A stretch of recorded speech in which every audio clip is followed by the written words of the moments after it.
नमस्ते, मेरा नाम डॉक्टर अनघा कुलकर्णी है और मैं बच्चों की ब्लड एंड कैंसर की बीमारियों की डॉक्टर हूँ। मेरे साथ यहाँ पे है डॉक्टर श्वेता बंसल, जो कि हमारी हेड ऑफ द डिपार्टमेंट है pediatric hematology and oncology and bone marrow transplant, sir HN. Reliance Foundation Hospital में, जो कि मुंबई में है। तो आज हम थैलेसीमिया, जो कि एक ब्लड की बीमारी है, खून की बीमारी है, उसके बारे में बात करेंगे, उसके बारे में जानकारी लेंगे। ये एग्जैक्टली होता क्या है, क्यों होता है, कैसे होता है, इलाज क्या करना है, इस सब के बारे में हम जानकारी लेंगे हमारे एक्सपर्ट से। Madam, welcome to the show. आपका थैलेसीमिया के बारे में क्या कहना है, एग्जैक्टली होता क्या है thalassaemia? Doctor Anagha, thank you for asking this question.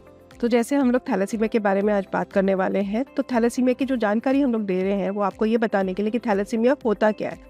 Thalassaemia एक रक्त विकार है जिसमें आपका जो आरबीसीज जो लेवल होता है वो बॉडी के अंदर कम हो जाता है। उसकी वजह से जब हम लोग सीबीसी चेक करते हैं, हमारे हीमोग्लोबिन जो लेवल्स होते हैं वो हमें कम दिखते हैं।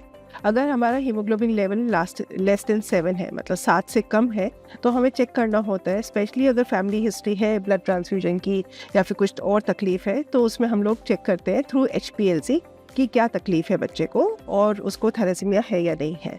तो थैलेसीमिया में बेसिकली एक जेनेटिक डिसऑर्डर है, हेरिडिटरी डिसऑर्डर है, और उसके अंदर बच्चे का जो खून है वो ठीक से नहीं बन रहा है। उसकी वजह से बच्चे को काफ़ी तकलीफ हो सकती है। उसको एनीमिया, जिसको हम लोग बोलते हैं खून की कमी होना, सबसे पहला लक्षण तो वही होता है। फिर कई बार जो बच्चा है, क्योंकि वो खून ठीक से नहीं बना रहा है, तो उसकी लिवर और स्प्लीन जो है वो बढ़ जाते हैं, उसका पेट बढ़ जाता है, और उसकी वजह से कई बार बच्चों को सांस में तकलीफ भी होती है। तो ज़्यादातर बच्चे जो हैं वो हमारे को 6 से 9 महीने की उम्र में आते हैं, जिनका खून ठीक से नहीं बन रहा है, वो बिल्कुल सफ़ेद दिखते हैं और उनका पेट बड़ा हुआ होता है, क्योंकि लिवर और स्प्लीन बड़ा होता है, और काफ़ी तकलीफ होती है। तो जसे की मॅम ने कहा है, थॅलेसीमिया म्हणजे नेमकं काय असतं? तर थॅलेसीमिया हा एक अनुवंशिक आजार आहे। हा पिढ्यानपिढ्यांमुळे येतो। हा एक रक्ताचा आजार आहे, ज्याच्यामध्ये हिमोग्लोबिन आपलं नीट व्यवस्थित बनत नाही। त्याच्यामुळे बाळाच्या अंगातलं रक्त कमी होतं आणि त्याला त्याचे परिणाम दिसावे लागतात। साधारण 6 ते 9 महिन्याच्या वयात हे आपल्याला लक्षणं दिसून येतात, ज्याच्यात बाळ एकदम सफेद पांढरं दिसायला लागतं, एकदम सुस्त होऊन जातं, आणि आपण ब्लड टेस्ट केली CBCची, तर त्याच्यामध्ये दिसून येतं की त्याचं हिमोग्लोबिन कमी झालेलं असतं। जसं की मॅडमनी सांगितलं, 7च्या खाली हिमोग्लोबिन गेलं की आपल्याला त्याचं डेफिनेटली चेक करायला लागेल की ते कशामुळे होतंय। HPLC नावाची एक टेस्ट असते, जी आपण करू शकतो आणि ज्याच्याने थॅलेसीमिया ह्या आजाराचा निर्कार होऊ शकतो। तर ह्या आजारामध्ये अजून काय होतं, हा आजार नेमका कशाला होतो आणि त्याच्यासाठी आपण काय करायला पाहिजे, तो इसके लिए हमें क्या करना चाहिए, क्यों होता है ये बीमारी, इसके बारे में आप कुछ बोलना चाहेंगे? तो थैलेसीमिया हमारे 3 प्रकार के हम लोग थैलेसीमिया बोलते हैं। तो थैलेसीमिया माइनर, थैलेसीमिया इंटरमीडिएट और थैलेसीमिया मेजर। थैलेसीमिया माइनर जो होता है वो जो पर्सन होता है, जो भी आदमी होता है जिसको भी थैलेसीमिया माइनर है, वो बिल्कुल नॉर्मल लाइफ जीता है, क्योंकि उसमें सिर्फ एक ही जीन का डिफेक्ट होता है। थैलेसीमिया इंटरमीडिएट और थैलेसीमिया मेजर में 2 जीन डिफेक्ट हो सकते हैं, उसकी वजह से उसका खून ठीक से नहीं बनता है। अब कितना खून ठीक से नहीं बन रहा है वो डिफाइन करता है कि वो इंटरमीडिएट है कि मेजर है। इंटरमीडिएट में हम लोगों को ब्लड ट्रांसफ्यूजन रेगुलर नहीं चाहिए होता है, मे बी 2 महीने में 3 महीने में एक बार ट्रांसफ्यूजन की ज़रूरत पड़ती है, और कई बार सिर्फ हाइड्रोक्सी यूरिया जो एक टैबलेट हम लोग देते हैं उससे भी ठीक रहता है। और थैलेसीमिया मेजर में हम लोगों को रेगुलर ब्लड ट्रांसफ्यूजन्स देने पड़ते हैं। तो एक तो हमें ये डिफरेंस पता होना चाहिए कि बच्चे को थैलेसीमिया इंटरमीडिएट है कि मेजर है, अकॉर्डिंगली हम लोग उसको ठीक से ट्रीटमेंट दे सकते हैं। सेकेंड कि आपने क्या क्वेश्चन पूछा डॉक्टर था कि इसके लिए क्या करना चाहिए हमें आगे थैलेसीमिया। सो पहले तो हमारे को इसके बारे में पूरी जानकारी होनी चाहिए, पूरी फैमिली को इसके बारे में जानकारी होनी चाहिए, क्योंकि जो इसका ट्रीटमेंट है वो पूरी ज़िंदगी बच्चे को ट्रीटमेंट लेना पड़ेगा। तो जिसमें ब्लड ट्रांसफ्यूजन्स करने पड़ते हैं। ब्लड ट्रांसफ्यूजन की वजह से जो साइड इफ़ेक्ट्स होते हैं, उन साइड इफ़ेक्ट्स को कम करने के लिए हमें आयरन चिलेशन करना पड़ता है, और ब्लड ट्रांसफ्यूजन से रिलेटेड जो इन्फेक्शन हो सकते हैं, जैसे हेपेटाइटिस इन्फेक्शन हो सकता है, कई बार HIV इन्फेक्शन भी हो सकता है, उसका निवारण करने के लिए भी कई बार हमारे को दवाइयाँ लेनी पड़ती हैं। तो पहले तो जानकारी होनी चाहिए, फैमिली के अंदर सबका HPLC टेस्ट होना चाहिए, कि उनको किसी को भी थैलेसीमिया माइनर नहीं है। अगर मम्मी को थैलेसीमिया माइनर है तो पापा का भी चेक होना चाहिए कि थैलेसीमिया माइनर है या नहीं है। अगर दोनों को है तो बच्चा जब पेट में होता है मदर के, विद इन फर्स्ट 3 मंथ्स उनका थैलेसीमिया के लिए चेकअप होना चाहिए। अगर बच्चे को है थैलेसीमिया तो then we have to take a call कि हम लोगों को उस बच्चे का हमें MTP करवाना है या नहीं करवाना है। और कोई भी फैमिली में अगर किसी को भी थैलेसीमिया मेजर है तो पूरी फैमिली का चेकअप होना चाहिए. सो prevention is better than cure. And treatment जो है उसमें जो हमारे को मेन है, हमारा ब्लड ट्रांसफ्यूजन हर महीने करना पड़ता है. हीमोग्लोबिन जो है वो 9 से 10 ग्राम के बीच में रखना पड़ता है, और उसकी वजह से जो आयरन जो इंक्रीज हो रहा है बॉडी के अंदर उसको कम करने के लिए आयरन चिलेशन की मेडिसिन लेनी पड़ती हैं. जी बिलकुल, जसे की मॅडमने बताया है, थॅलेसिमिया हा 3 प्रकारचा असतो. एक म्हणजे थॅलेसिमिया मायनर, त्याच्यामध्ये व्यक्तीला काहीही आयुष्यभर त्रास होत नाही, त्याला ब्लड घ्यायची आवश्यकता लागत नाही, कारण त्याच्यामध्ये अर्धच जीन डिफेक्टिव्ह असतं.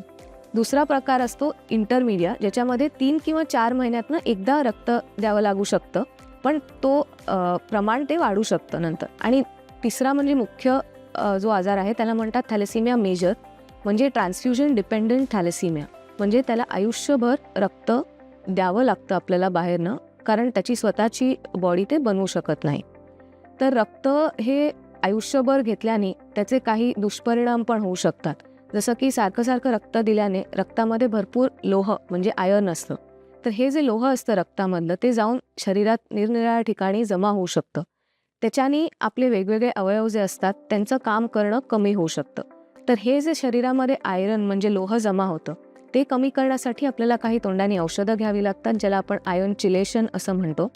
ती औषधं पण आयुष्यभर घ्यावी लागतात. दुसरी गोष्ट म्हणजे रक्त सारखं सारखं दिल्याने त्याच्यातनं काही इन्फेक्शन्ससुद्धा पसरू शकतात. तर ही इन्फेक्शन्स म्हणजे हेपेटायटिस बी, हेपेटायटिस सी आणि HIV असे आजार पण आपले होऊ शकतात. जसं की मॅडम म्हणाल्या, prevention is better than cure. म्हणजे काय, जो रोग व्हायच्या आधीच त्याला थांबवलं तर हे सगळ्यात चांगली गोष्ट आहे. तर त्याप्रमाणे फॅमिलीमध्ये, परिवारामध्ये कोणालाही जर थॅलेसिमियाचा आजार असेल किंवा कोणीही थॅलेसिमिया मायनर असेल तर त्याचा पूर्ण परिवाराची टेस्टिंग करणं खूप गरजेचं आहे. HPLC नावाची साधी रक्ताची टेस्ट असते, ब्लड टेस्ट असते, ज्याच्याने आपल्याला समजू शकतं की थॅलेसिमिया आहे का नाही.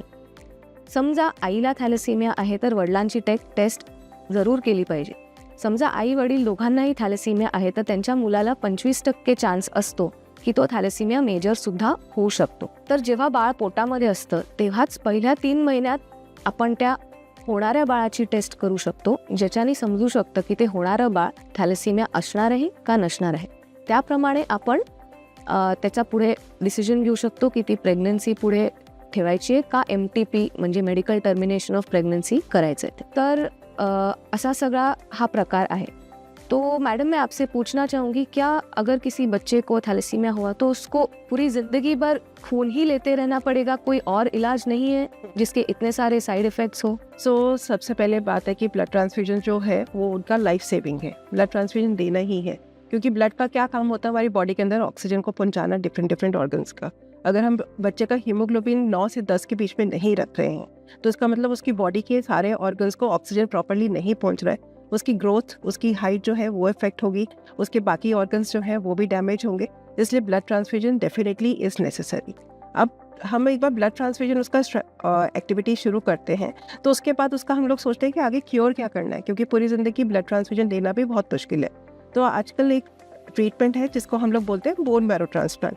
तो बोन मैरो ट्रांसप्लांट हम लोग सारे पेशेंट्स को एडवाइस करते हैं, सारे पेरेंट्स को एडवाइस करते हैं. पर यह है कि सब पेरेंट्स और सारे के सारे पेशेंट्स जो हैं वो बोन मैरो ट्रांसप्लांट भी नहीं ले सकते हैं. सबसे इम्पोर्टेंट है HLA मैच मिलना. अगर हमारे पास पूरा HLA मैच है बच्चे का तभी हम लोग उसका ट्रांसप्लांट करते हैं और उसका अच्छा सक्सेस है. आजकल ऑल्टरनेटिव डोनर्स जिसमें मदर और फादर का या फिर मैच अनरिलेटेड या फिर बाहर से किसी का जो कंप्लीट मैच है वो लेते हैं, पर उसमें इतनी सक्सेस नहीं है. डेफिनेटली अगर बहुत ज़रूरत है तो हम लोग उसमें पेरेंट्स को काउंसिल करते हैं, कॉम्प्लिकेशंस के रिलेटेड काउंसिल करते हैं और फिर वो ट्रांसप्लांट के बारे में भी सोच सकते हैं. बट जो मेन ट्रीटमेंट है डेफिनेटली रेगुलर ब्लड ट्रांसफ्यूजन्स है. उसके बाद उसका चिलेशन, जो आयरन का चिलेशन है वो करना ज़रूरी है. और जो ट्रांसप्लांट है वो एक इलेक्टिव ट्रांसप्लांट है, कोई इमरजेंसी ट्रांसप्लांट नहीं है. थैलेसीमिया के अंदर हम लोग पूरा बच्चे को पहले तैयार करते हैं कि उसको फिट बनाते हैं ट्रांसप्लांट के लिए, जिसमें कम से कम 6 महीने से 1 साल भी लगता है, जिसमें हम लोग उसकी बॉडी के अंदर आयरन को कम करते हैं, उसकी लिवर, स्प्लीन जो कि तिल्ली और लिवर है उसके साइज़ को कम करने की कोशिश करते हैं, ताकि बच्चा जो है वो ट्रांसप्लांट जो बाहर का जो डोनर के सेल्स है उसको अच्छे से एक्सेप्ट कर ले, वो सक्सेस रेट इंक्रीज हो हमारा. तो these are the things which we are doing to have a ultimate cure for the thalassemia.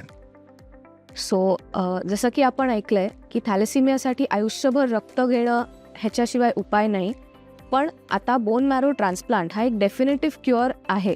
म्हणजे कायमचा बरा होऊ शकतो एखादा व्यक्ती ज्याला थॅलेसिमिया आजार आहे. तर रेग्युलर ब्लड ट्रान्सफ्युजन हे देणं गरजेचं डेफिनेटली आहे, कारण जोपर्यंत एखाद्या व्यक्तीला रेग्युलर ब्लड ट्रान्सफ्युजन्स मिळणार नाही तोपर्यंत ती व्यक्ती फिट होणार नाही बोन मॅरो ट्रान्सप्लांटसाठी. तर बोन मॅरो ट्रान्सप्लांट म्हणजे काय?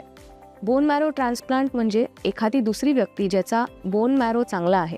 बोन मॅरो म्हणजे जिथे नॉर्मल रक्त बनतं.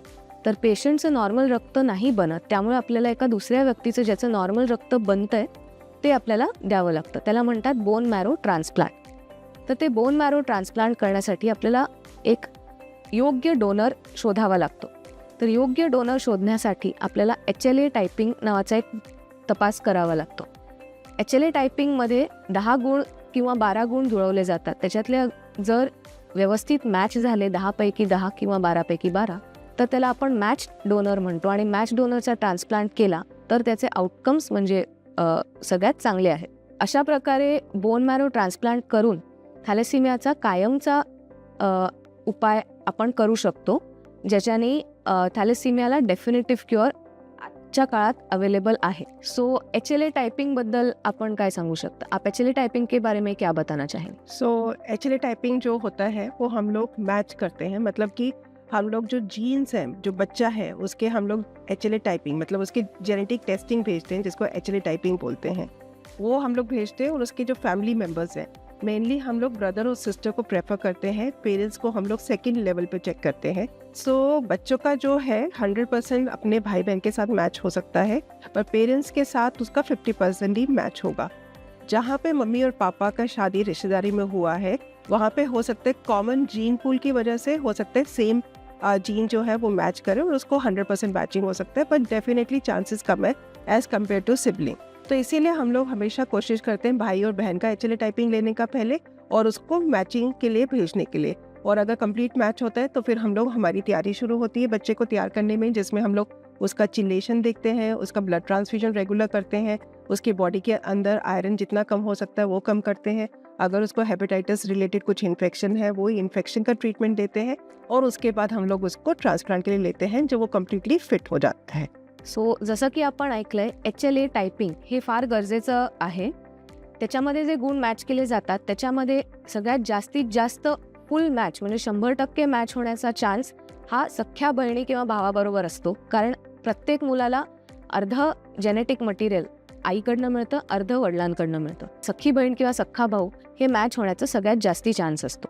आई किंवा वडिलांसोबत 50% मॅच तर नक्की होतो, परंतु समजा परिवारामध्येच लग्न केलेलं असेल तर काही वेळा आई किंवा वडिलांसोबत सुद्धा 100% मॅच होण्याचा चान्स असतो, पण हा चान्स फार कमी आहे. तर अशा प्रकारे एखाद्या पेशंटचं HLA मॅच आपल्याला मिळालं तर त्याच्या पुढे आपण ट्रान्सप्लांटची तयारी चालू करू शकतो. त्याला कमीत कमी 1 वर्ष तर लागू शकतं, ज्याच्यामध्ये पेशंटच्या शरीरातलं लोह जे जमा झालं ते आपल्याला कमी करायचं असतं. पेशंटची वाढलेली स्प्लीन आणि लिव्हर जे आपण म्हणतो, जे अवयव असतात पोटात, त्याची साईज आपल्याला कमी करावी लागते आणि पेशंटला ओव्हरऑल फिट करावं लागतं की तो ट्रान्सप्लांट त्याला करता येईल आपल्याला. सो अशा प्रकारे बोन मॅरो ट्रान्सप्लांट हा डेफिनेट क्युअर आहे थॅलेसीमिया या आजारासाठी. आई थिंक डॉक्टर अनघा, हमने काफ़ी तरह डिस्कशन किया है इसके बारे में कि हमें बोन मैरो ट्रांसप्लांट जो है वो डेफिनेटली एक क्योर है थैलेसीमिया का, पर सबसे ज़रूरी बात है ये समझने की कि रेगुलर ब्लड ट्रांसफ्यूजन भी एक बहुत इंपॉर्टेंट ट्रीटमेंट है थैलेसीमिया का, और उससे भी इम्पॉर्टेंट है प्रिवेंशन। अगर हमारी फैमिली में किसी को भी थैलेसीमिया मेजर है, जिसको ब्लड ट्रांसफ्यूजन थैलेसीमिया की वजह से मिल रहे हैं, पूरी फैमिली को, एक्सटेंडेड फैमिली मतलब उनके भाई भतीजे बहन सबका चेकअप होना चाहिए, और ऐसा बच्चे का हम लोगों को जन्म कम से कम रोकना चाहिए जिसको फिर से थैलेसीमिया हो सकता है बिकॉज ऑफ जेनेटिक डिसऑर्डर।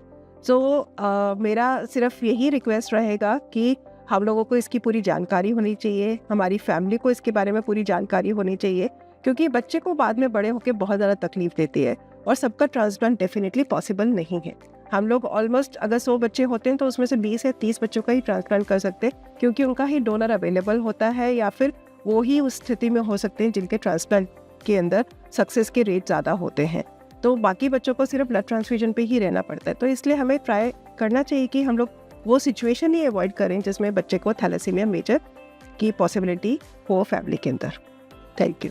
सो जसं की आपण बघितलंय आजच्या या पूर्ण विषयामध्ये आपण जाणून घेतलंय की थॅलेसिमिया नेमकं का होतो, त्याच्यात मुलांना काय होतं, त्याच्या टेस्ट कशा करायच्या, ट्रीटमेंट कशी करायची, रेग्युलर रक्त देण्याचे काय फायदे असतात, हे सगळं कळून घेणं सगळ्यांसाठी फार महत्त्वाचं आहे. थॅलेसिमिया होणं हे पूर्ण परिवारासाठी एक बर्डन होऊ शकतं, ज्याच्यामुळे पूर्ण परिवाराला त्रास होऊ शकतो. त्यामुळे थॅलेसिमिया होण्यापेक्षा ते न होणं बेटर आहे. त्यामुळे एखादं मूल आपल्याला थॅलेसिमिया मेजरचं होण्यापासून थांबवता येत असेल तर ते जरूर करावं. त्याच्यासाठी अवेअरनेस म्हणजे लोकांना माहीत असणं हे खूप गरजेचं आहे. बोन मॅरो ट्रान्सप्लांट हे एक डेफिनेटिव्ह क्युअर नक्की आहे, पण जसं की मॅडमनी सांगितले सगळ्यांमध्ये ते शक्य होत नाही. तर त्यामुळे आपल्याला जास्तीत जास्त पेशंट्सचं थॅलेसिमिया होऊ नये ह्याचा प्रयत्न केला पाहिजे. आणि थॅलेसिमियासाठी बोन मॅरो ट्रान्सप्लांट करण्यासाठी HLA टायपिंग ही टेस्टसुद्धा जास्तीत जास्त लोकांनी केली पाहिजे, सो दॅट त्यांची पुढचं आयुष्य चांगलं राहू शकतं. धन्यवाद.